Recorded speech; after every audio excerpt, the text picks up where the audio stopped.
Welcome back. You're still watching Daybreak on this 27th day of May 2024. Senator Richard Onyonka is Senator Kisii County, but also a former Assistant Minister for Foreign Affairs Ministry. Good morning, Senator. Good morning, Sammy. Good morning. I'm happy to see you. Good to see you as well. You sound like you have so much you want to say, but Dr. Hassan Kanenje is the Director, Horn International Institute of Strategic Studies. Good morning. Good morning, Sam. How are you today? I am great. It's good to see you again. Yes. I think I haven't seen you for close to more than 5 months, actually. Yeah, that's correct. But I can guarantee you I was not fighting in Ukraine. I was fighting in Good to see you. Dr. Eden Kennan is the Member of Parliament for Eldas constituency. Good morning. And the former Chairman of Defense and Foreign Relations. Oh, yes, former Chairman of Defense and Foreign Relations. And they worked with Senator Onyonka here. Yes. Now, this morning we'll be talking about the latest from the U.S. on that state visit by President William Ruto. This in the papers this morning, you're finding what they are talking about. On the Standard, it's abandoned hustlers. President Ruto has said Kenyans are not paying their fair share of taxes and that he was going to increase the rates, but also highlighting some of the sectors that have seen their allocations reduced in what Parliament is looking at before the final budget statement is tabled in about 2 weeks or so. And then you'll find another story. Sudi hits back at DP as allies cry foul over budget. That is on page 8 and 9 of the Standard. On the Daily Nation, how tea farmers lose 600 million shillings is the headline story. But then there is, will the centre hold? The political marriage between President William Ruto and his deputy Ruto-Gachagua is facing litmus test as the Cold War between the two. Kenya Kwanza Alliance honchos rages. And of course, this is a conversation that began some time last week over the weekend, during which we saw some conversations in Endarasha. In attendance was the deputy president, leaders in Mount Kenya complaining about what they termed to be mistreatment of Deputy President Ruto-Gachagua. Then, still in the Daily Nation, Kenya police mission to Haiti put on hold based host officers yet to be completed, and that is related to the trip by President William Ruto. And during the break, Senator Onyonka, you were saying something about what that headline story is. Will the centre hold between President William Ruto and Deputy President Ruto-Gachagua? I don't know if you have any say on what's going on. First of all, it surprised me that it came in this soon. But my understanding, Sam, is that I'm loving what I'm seeing.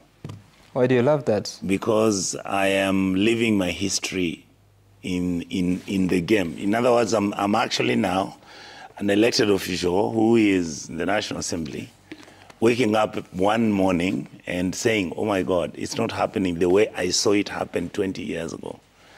And indeed, before that, you have, look at Kenya's history. You have the Kenyatta Mzee disagreeing with Jaramogi, who was his VP. After that, you'll have to move about 10 chapters discussing what actually happened, why it happened. But I think for me, what I've picked out of the first disagreement after independence was basically on resource sharing and resource mobilization. If you read Jaramogi's book, if you read Jomo Kenyatta's Facing Mount Kenya, Jaramogi's was called Not Yet Uhuru. You'll see two different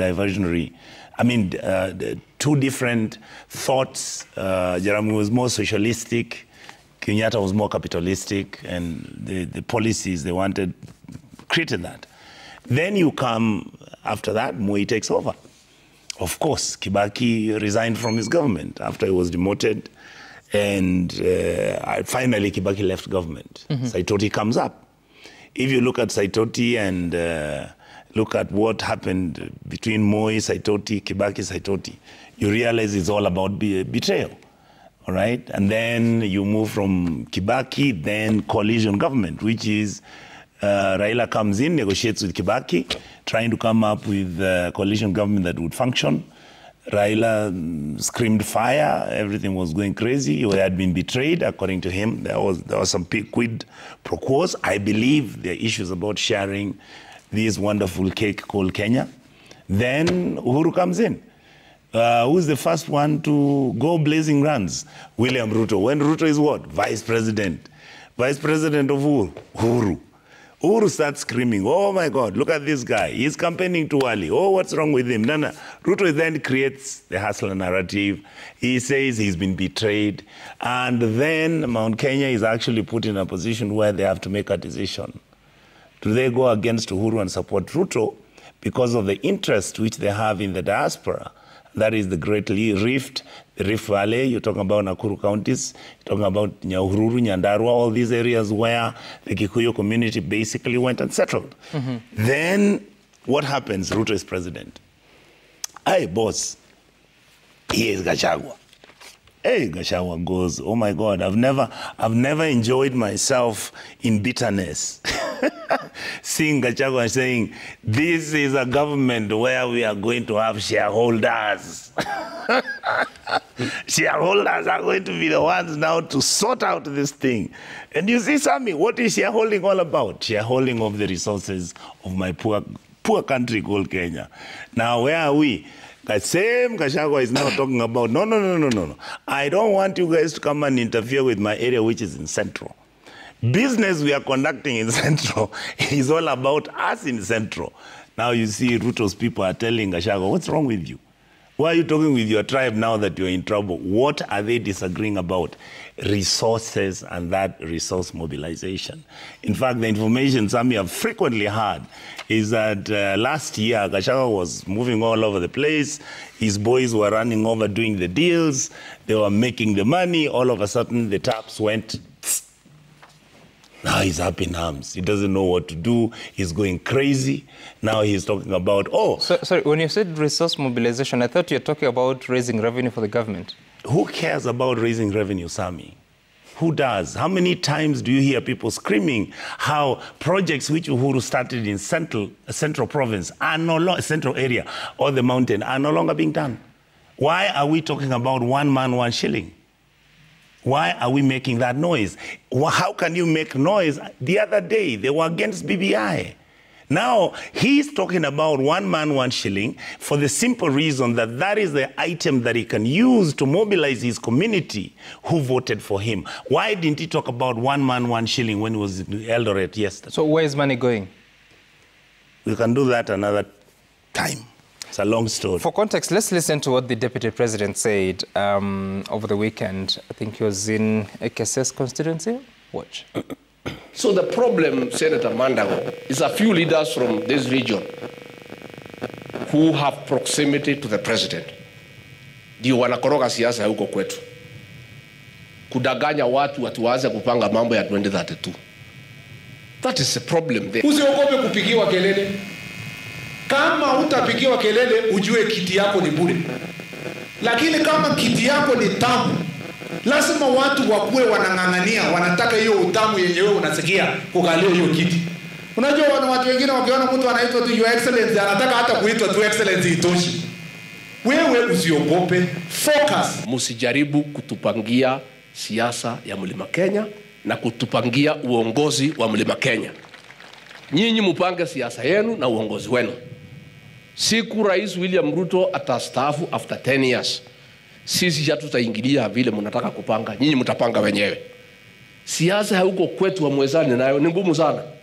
Huko ya mlima ni ngumu sana. Let us leaders here a few, and there are few people who have proximity to the president. Wamefura, wamekuwa na kiburi mingi.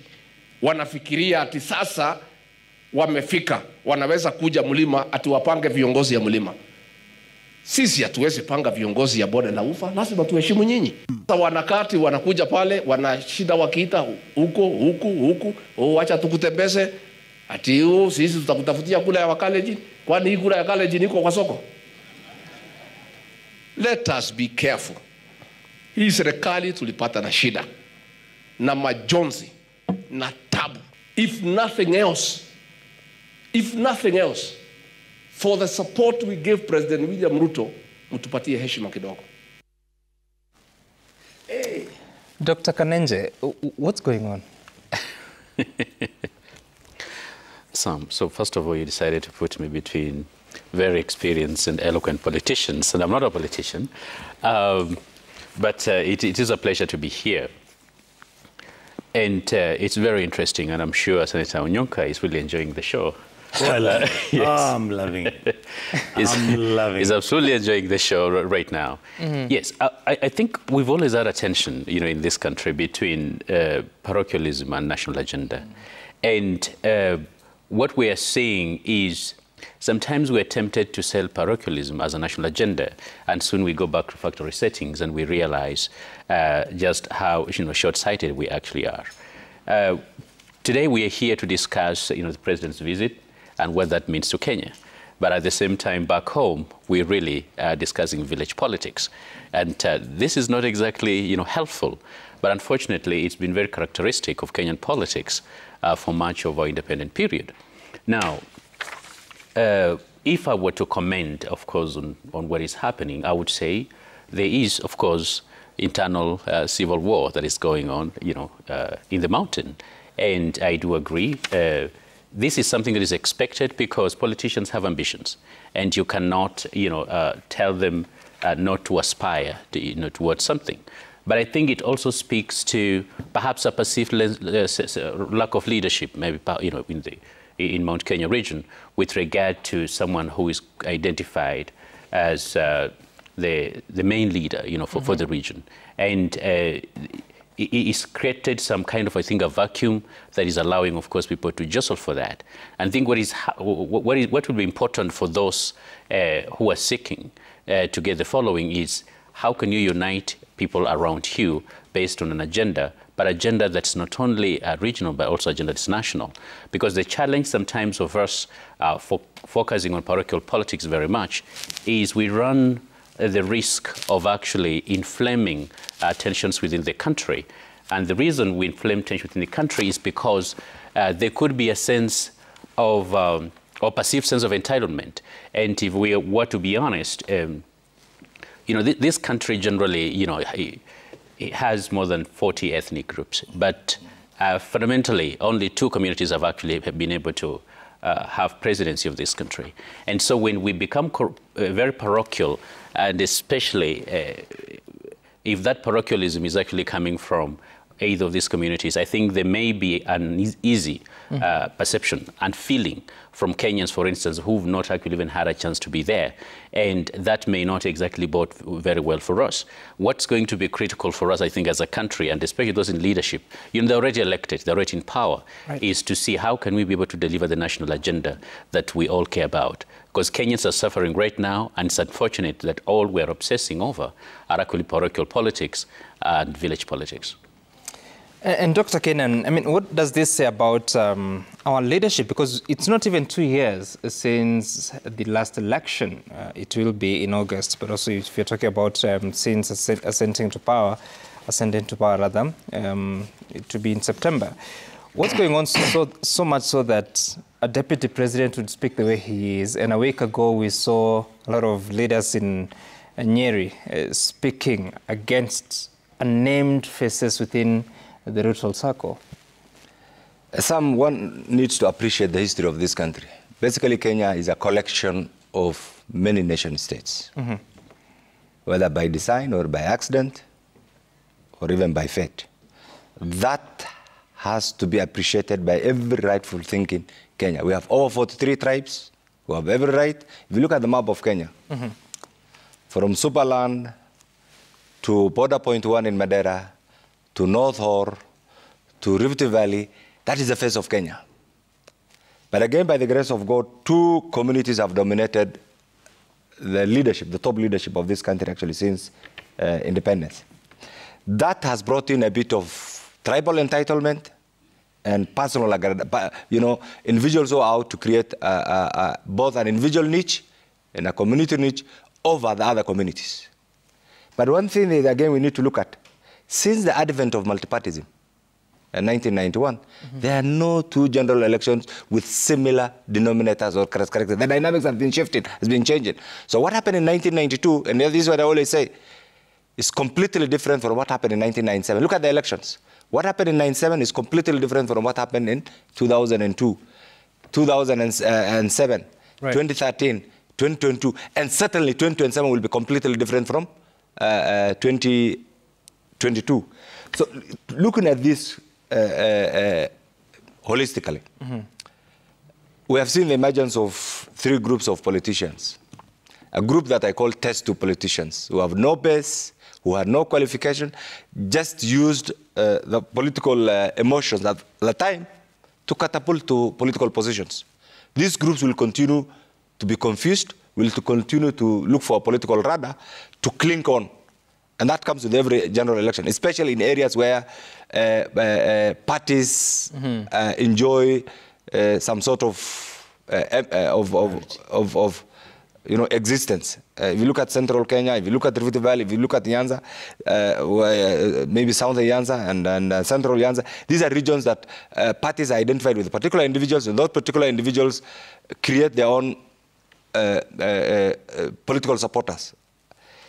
Now, in the Kenya context right now, in the Kenya context, it's for the first time that the people of central Kenya voted as citizens without the known household names.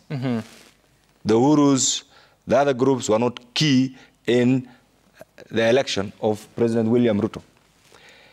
But again, that's also the emergence of key individuals, young, highly educated, highly mobilized, like Kimani Ichung'wah, Ndindi Nyoro, include even Rigathi, and many others. So right now, there are 2 things. One, the group who are fighting for the dominance of that particular region. They have every right, because that is part of our political strength. But don't forget, in any civilized democracy, the second in command always watches the lips, the face, the movement, even of the commander. If you go to America, it is the same. So I think we are also learning slowly. For me right now, what is happening in Kenya Kwanza, and I must say this, is I see as part of the teething problems. It will sort out itself. Remember, the person who is the head, President William Ruto, is an astute, highly energetic, highly focused politician, and very decisive. This is what I keep on saying. People don't understand William Ruto. You need just to look at his persona, his history. So I am sure he's enjoying wherever he is. When his political flocks try to compete for his attention, do certain things, it adds to the democracy, it adds to the vibrance. And I'm sure wherever he is, at certain stage, he will say, you have gone very far, reduce this, come back to the line. And that's part of our healthy democracy. And ultimately, I see no problem at all. If Rigathi fights for the dominance of central Kenya, he's at liberty. If there are other young, energetic, highly educated Kenyans, leaders from that region who are also trying to create a niche for themselves, that is what this society needs. But ultimately, this should not come at the expense of service delivery to the people of Kenya. And 2, this should also be used to polarize the Kenyan society. But there's an emerging phenomenon called biological nationalism. Me and my tribe. Me and my community. Me and my region. My region must get it. That's why we, the people of northern Kenya, when this phenomenon called one man, one vote, one share, we're very happy. We'll do an audit. People are talking about right now the 15% of devolved function. How about the 85%? Who has been getting the 85%? We are doing an audit, and very soon we will release the audit of how the 85% has been used over the last 20 years. And Kenyans will be shocked. That is part of our dynamics. So I will fight for the rights of my electorate as far as their national benefits and contributions are concerned. Somebody else will do it. But ultimately, all these must put us together so that we don't break the national well-being. The national well-being is Kenya. You left me hanging. You said there are 3 groups. The first one is test tube politicians. Test tube politicians. Them is the other 2. That's true. These are those are individuals who had no radar on their own. They relied on somebody's thinking. They rode on somebody's back and they won. So right now they are trying that is test tube politicians. The other 2. The other group, these are individuals who have joined a bit of hegemonic presence for quite some time, and therefore any other emergence of other group, they feel threatened. That is the second group. The third group is the owners. You know the owners, the money, the people who have been there, and therefore of what? Of the Kenyan society. Those who, the way if you go back to the history of this country, from the first interaction under the British East African rule in 18-something, until we got our independence, there are people who have enjoyed prominence up to right now, the untouchables. You talk about Kenya, it's like you make equate to their existence. These people are also struggling for the continuation of their role. So when you see this and many other groups, like luckily Zakaria Onyonga belongs to the category of that's his father. Yes, because of the father. But he also made a name for himself. What some of the individuals are going through right now, especially the young ones, is what I went through in 1998. Like, you know, where is he coming from? Who is he? How is he going to contest? Does he have legitimacy? How is he going to do it? Until you win. And I'm sure that's what also happened to William Ruto. I remember when he was struggling to be the member of parliament for Eldoret North, it's like you had two critical individuals, two household names. It's like we were saying, how is this young guy defeat Chesire and Saina? But he did it. And look at the history. These are the things that we need to have. So the young guys who are doing, I want to tell them, kudos, you are doing a good job. Go on, create a niche for yourself. The old guys who are there, protect your turf. But remember, this is within the ambits of our democracy. And therefore, Kenya must continue to exist. And this is why I enjoy our democracy, our vibrant democracy. Keep it up. You do it as a media practitioner. I will do it as a political practitioner. You will do it as a political elite. You will do it as a remnant of a dynasty. And that is the face of Kenya. That's where he was looking at me, wondering if he says I'll be offended. Absolutely not. No. Sammy, there's a fourth one he's forgetting. Yeah. Leadership in this country, yes, even when it has been historically determined and played by these three groups is talking. There is one for me, which is the universal group. There have been two communities in this country, Kalenjin and Kikuyu communities, who have historically maintained the leadership of this country with a ping-pong game, where everybody else has been a passenger. The reality that is happening now, Dr. Kainan, is this. Now I'm watching to see what happens to that ping-pong game. Now I'm watching to see what William Ruto is going to do. I can see here you're saying, oh, it's going to be nice. This thing at some point, even us, we thought that by Ruto disagreeing with Uhuru, it was just like something, you know. How can they disagree? What is it? Look at the way they used to campaign. At some point, there is a steep whereby in politics, beyond that red line, you cannot reverse it. And by next year, if this war continues like this, Gachagua will be gone and William Ruto will be gone. The question then becomes, does Gachagua or William Ruto move to the West to go and pick a vice president from there? And then the next question that comes out is very simple. What happens to that vice president after Ruto wins his second term? Will he also be betrayed? These are the issues I'm looking at. All right? The other point I wanted to make is this. If we believe that this is democracy that is being done at its best, then I am worried. Because democracy has certain basic rules. I mean, what is it that what is Gachagua complaining about, Honorable Kainan?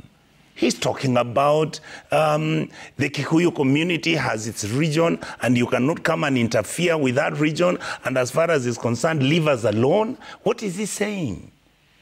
If I went to Kisii and I stood up and I said, as a senator of Kisii County, I am asking President William Ruto, leave us. This is our turf. This is our politics. You cannot come and start poking fingers onto this. This is us. And you didn't even give us an opportunity. We are the one who gave it to you.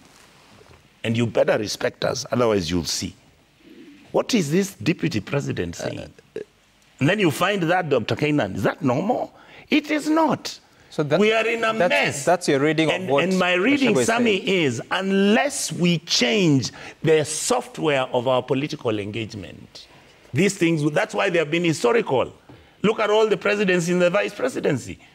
Look at what has happened.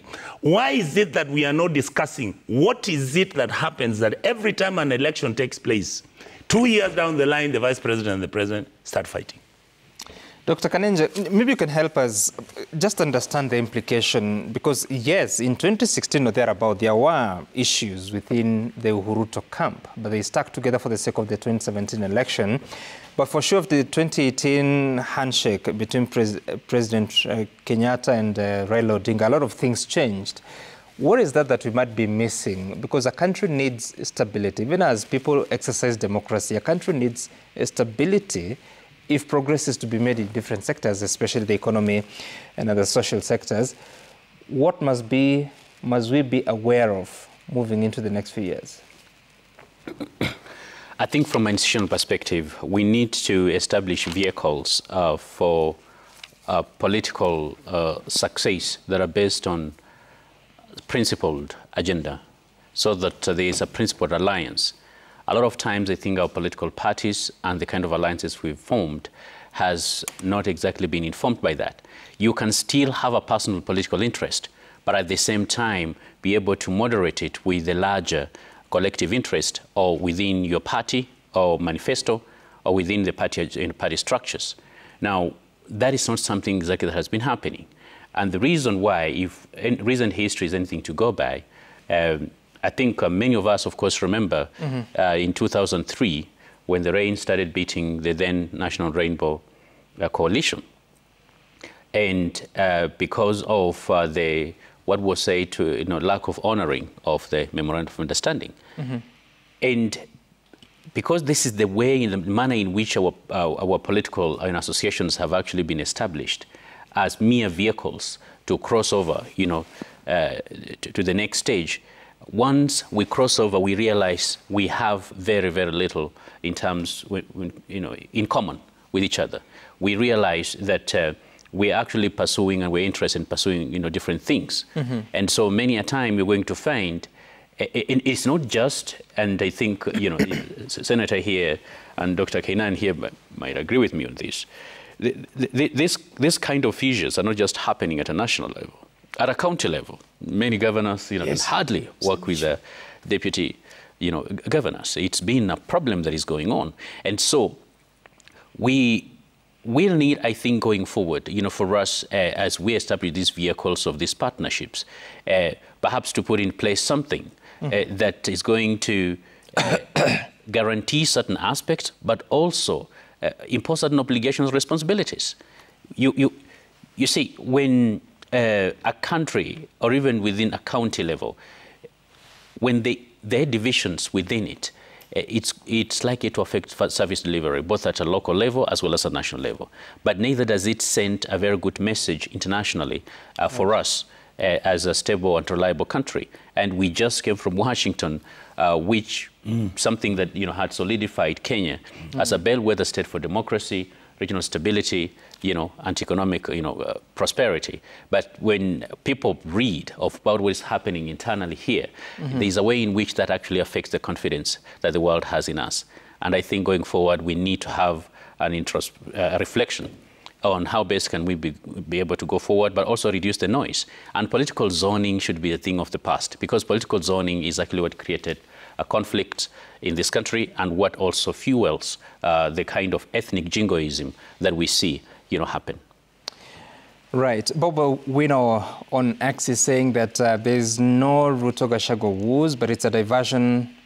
It's diversion politics to Kenyans away from the finance bill, which has generated heated debate. Of course, perception issues. I want us to take a short break here. When we come back, we continue the conversation, but this time round we'll be focusing on what happened in the US, the state visit by President William Ruto, part of the concessions are actually in expanding democracy in the country, but also looking at how to stem corruption and so many other agreements that were reached, including what is still not very clear, being designated as a non-NATO ally for Kenya. We'll talk about that after the break. Stay tuned.